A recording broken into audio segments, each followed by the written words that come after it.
রাজশাহী নগরীতে আশঙ্কাজনক হারে বাড়ছে শব্দ দূষণ।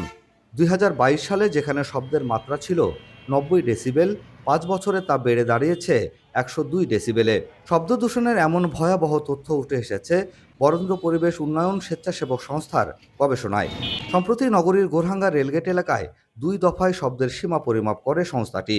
এতে নেতৃত্ব দেন Bangladesh army university of engineering and টেকনোলজির সিভিল ইঞ্জিনিয়ারিং বিভাগের সহকারী অধ্যাপক প্রকৌশলী জাকির হোসেন খান। 2022 এবং 23 সালে এখানে পেয়েছিলাম 90 ডেসিবেলের মতো ম্যাক্সিমাম অ্যাভারেজ। 24-এ আমরা পেয়েছিলাম ম্যাক্সিমাম অ্যাভারেজ 96 ডেসিবেল।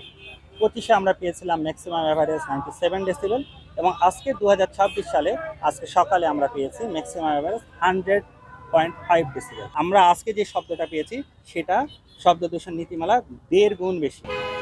সচেতন মহল বলছেন, অপ্রয়োজনীয় অতিরিক্ত হর্ন বাজানোয় বাড়ছে শব্দ দূষণ। ধীরে ধীরে হুমকির মুখে পড়ছে জনস্বাস্থ্য আর জীববৈচিত্র্য।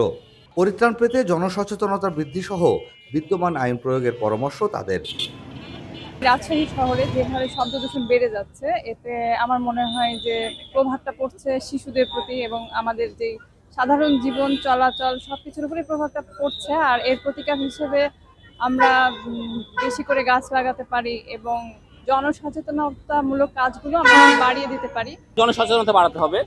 দ্বিতীয়ত রাষ্ট্রীয়ভাবে একটি কঠোরভাবে আমাদেরকে ট্রাই করতে হবে। যেমন ধরেন, একটা মানুষ হর্ন বাজাচ্ছে, প্রয়োজন ছাড়া বাজাচ্ছে, তো তাকে সর্বপ্রথমে অ্যাওয়ারনেস বাড়াতে হবে আমাদের। তারপরে যদি সে না শোনে তাহলে সেটা আইনের প্রয়োগ করতে হবে।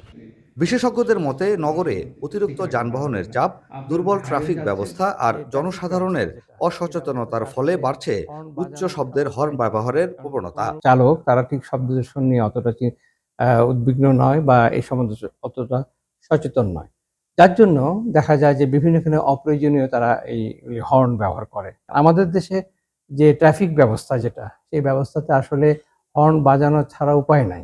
উন্নত বিশ্বে দেখা যায় একই ধরনের ভেহিকেলগুলি রাস্তায় থাকে, ফলে তাদের ট্রান্সপোর্টেশন খুব একটা প্রয়োজন হয় না। তারপরে আমরা দেখি যে জনগণ অনেক সময় রাস্তা পারাপারের ক্ষেত্রে ঠিকমতো জেব্রা ক্রসিং বা ওইসব মানে না।